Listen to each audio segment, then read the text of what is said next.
I like, click, and subscribe, do all that. You already know what time it is. It's Netflix time. This movie's called Things Heard and Seen. A young woman discovers that both her husband and her new home harbor sinister secrets after they leave Manhattan for small town life. So it just came out, it's about 2 hours long. This joint is out the chain. Spoiler alert, let's get it. So they start off in this classroom showing a bunch of pictures on slides. Then it transports to this one scene taking place in 1980. We got this guy in a car who sees a drop of blood hits after he parks the car. In the garage, of course. He looks up and sees blood coming from the wood. He goes in the house and sees his daughter looking out the window. Next thing you know, he's running with his daughter through the woods. Then the story jumps back like 5 months before this happened. The daughter, who we now know as Franny, is having a birthday party. Her mom's name is Catherine, whose occupation dwells in the spirit world. She believes in ghosts and apparitions and all that shit. At one scene, she goes in the bathroom and throws up. I thought she was pregnant or something, but it turns out she has like some stomach issue. They don't go into real detail about it, but everybody complains that she doesn't eat enough.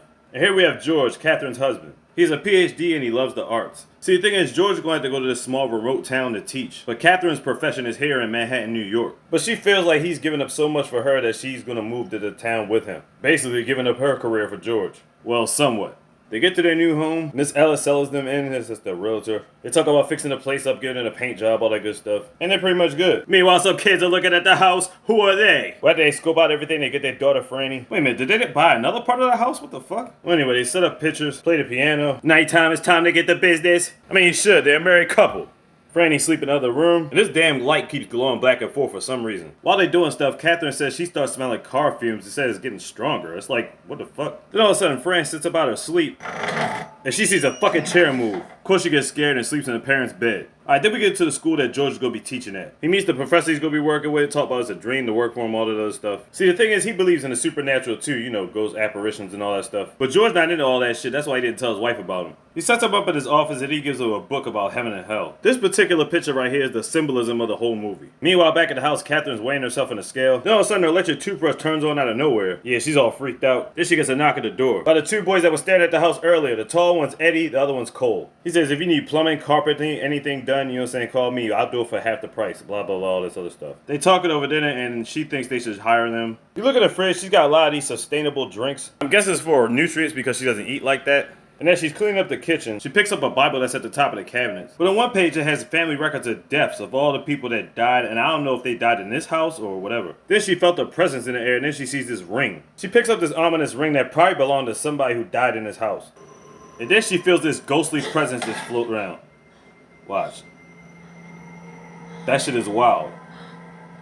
It feels like a ghost just went right past her. I don't really know how to describe it, but that's what happened. So anyway, after that, she goes to this library, I guess. Or what they call the Historical Society. And she looked up this couple that lived there back in 1877. Turns out they did die in that same house. What the cause of death was still to be determined. Meanwhile, at the regular library, George is chilling with his daughter, Franny. And he starts talking to this chick named Ellis. They got to talking and she starts reading to her daughter and all that. And I'm like, ain't nothing good coming from that shit. So Catherine gets home, she's tripping off everything she's seen in the Historical Society. She wanted to tell George everything she's seen, but she's seen him jerking off in the shower. She's like, alrighty then. Then she's looking out the window watching Eddie and George Cole do work. And since they're watching after Franny, she comes to pay them a visit. And her and Eddie get to talking and she finds out that both his parents had died. From what exactly, we don't know yet. So George meets another teacher at the school by the name of Justine. He wants Justine to meet Catherine, you know what I'm saying? So they set up the little date or whatever. Then Catherine wakes up in the middle of the night and she's like, that smell is getting stronger with the fumes. So she goes around investigating, trying to figure out what the hell it could be. And so as she's about to turn on a fan, she comes back in the house because she heard the piano playing. But when she checks on it, the music just instantly stops. Franny's all covered up in his sheets. And who the fuck is that next to the light? That's the ghost, yo. She goes to her mom. George is like, yo, what the heck is going on? They up there saying ghosts and dad don't believe in none of that shit. He's like, man, I'll go sleep in another room because this shit gonna last all night. Then we get a truck scene where Eddie's chilling with Ellis. They just chilling getting blazed. Next day, Catherine finds the Heaven and Hell book and starts reading it. And she's thinking to herself, George doesn't believe in stuff like this, so why the hell's he got this book? While that's going on, George is out jogging and ends up running into Ellis as she's taming horses. They get to talking, she leads him into a room, and of course he follows. You smashing kids, that's what you about? You about that life?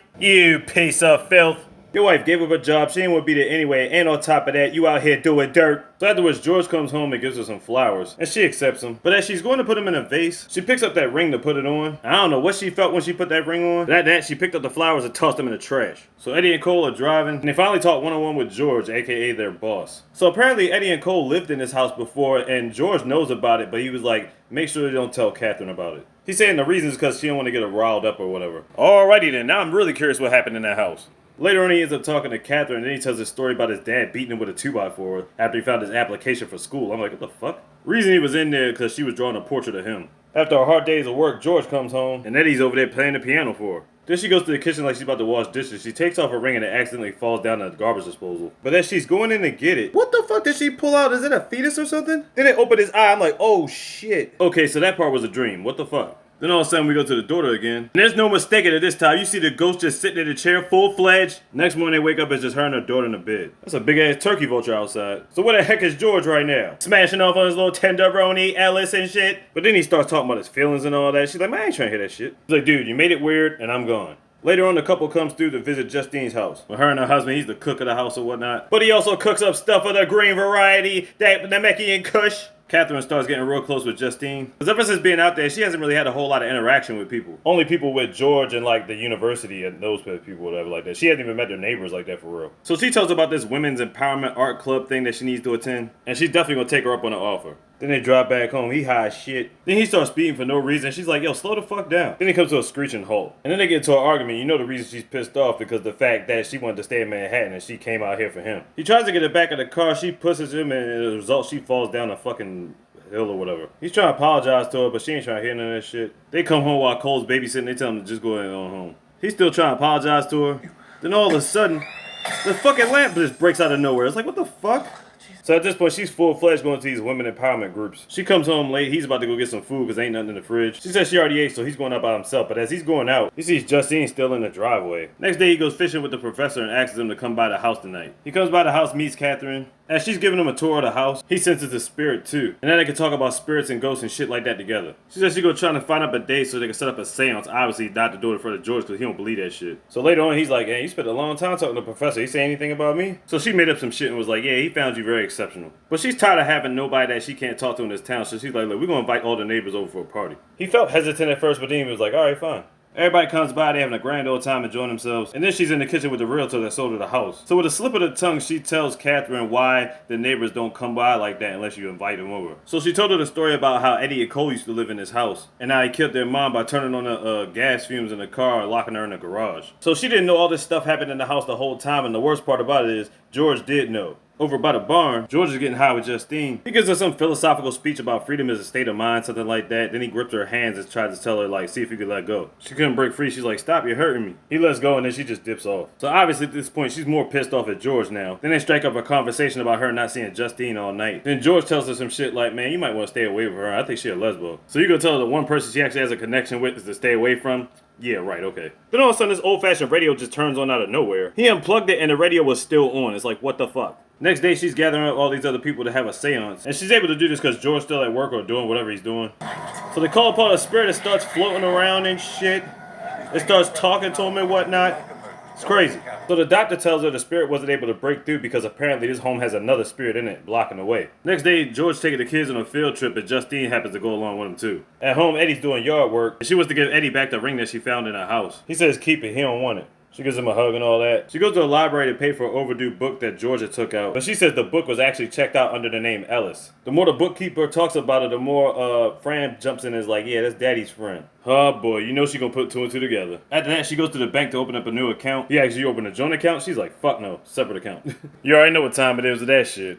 Ironically, on the field trip, he ends up seeing his old professor. And we learned through the conversation, it turns out George actually forged this guy's name under his transcript. So George is illegally at this university on top of that. Of course, Miss Justine got to be all up in the convo, like, what was that all about? So of course, the professor ends up finding out about the situation, and George is like, look, man, can you just give me to the weekend? You know, my family's up here, da da da. He's like, all right, fine. Meanwhile, the family's at the house enjoying dinner. George and Catherine had an argument at the table. Catherine starts throwing up again. Then all of a sudden, the door just closes by itself. You see that shit? And it locks. What the fuck? Afterwards, while everybody's asleep, George is in the garage with the car on. I'm like, what the fuck is going through his mind? Remember at the beginning we were talking about car fumes and garages and shit? You know what I'm saying? So anyway, at this point, George is stressed about everything that's going down. He goes out and sees the professor about to get on his boat, and the professor tells him to tag along. Meanwhile, Catherine stressed the fuck out. Eddie comes over to comfort her. Then all of a sudden, she starts kissing him. Oh shit. About to get that man the business. Meanwhile, on the boat, he's like, look man, I really like you, but I can't give you the extension. And on top of that, I have to report this to HR. I guarantee you that's not what he wanted to hear. Next thing we see is Justine going to a coffee shop. Right next to her is Ellis, who just happens to be wearing George's scarf. She recognizes the scarf, but Ellis just says it's a gift. And then she just dips out. You know her head get to turning. Next thing we see is George walking around campus soaking wet. I don't got no good feeling about this. And as he's walking, Justine popping out of nowhere. Obviously, George gonna think like, oh, you stalking me or something? She's giving off those suspicious vibes. And then she drives off. So as she's driving, this motherfucker George catches up to her and starts ramming her. Then he rammed her straight off the road. Didn't even stop at the rammed her, just kept on going. So after Catherine comes downstairs, she knows that George is back home. His clothes are soaked, he's doing a whole bunch of laundry. So as she's about to go to sleep, the fucking glass breaks and a bird just pops up out of nowhere. George's like, what the fuck? Yeah, damn bird just busted the whole window and then just hopped back to the window and then rolled out. He just looked at her and was like, man, I had your boyfriend Eddie fix the window in the morning. He slept downstairs as he see Catherine getting in the car all of a sudden. So Catherine, when she got in the car, ended up driving to the hospital because Justine is still alive, but she's in a coma right now. Then after that, she's driving back to the house. She hears the news that the professor at the school had drowned or something like that. I'm like, oh shit. So yeah, we know George killed the professor when he was out there on the boat. So because their hands are tied, they don't have nobody else, they're gonna move George up in ranking. He plays it off and tells them like, hey, if you feel like it's for the best. I'm like, this motherfucker. So as he gets in front of his students, he's prepared to talk about the death of the professor with a slideshow. Then all of a sudden, the slideshow is only showing one picture. It's a picture off that Heaven and Hell book. Notice how with the cross, doesn't the picture kind of like a boat? Look like a boat, right? So he spazzes out on his students and he's like, yo, who the fuck did this? Then he drives back to the house. But when he gets there, he notices that Catherine's got bags all packed up in her car. He wants to kiss his daughter goodnight. She's like, friends, I already sleep, don't worry about it. Then he gives her one of her protein shakes. Goes upstairs to see his daughter. But when he gets upstairs, he sees her fully dressed in her sleep. He's like, really? And you got your bags packed? You ain't taking my daughter away from me. Fuck out of here. They get into a fight. He drags her outside. He starts throwing her stuff out the car. So he goes back in the house for some reason. So while she's trying to get the bags back of the car, she feeling like she about to collapse all of a sudden. Did he put something in the protein shake? If he did, when did he have time to do it? Was it because she exerted so much energy during the scuffle? I mean, the point is she's feeling super dizzy at this point. Now she's going up the stairs. She's seeing the dead lady. She makes it to the bed trying to call 911, but then she collapsed on the bed. And then the ghost says, just know I'll be there for you like you were there for me. How could she been there for you? Like, the fuck?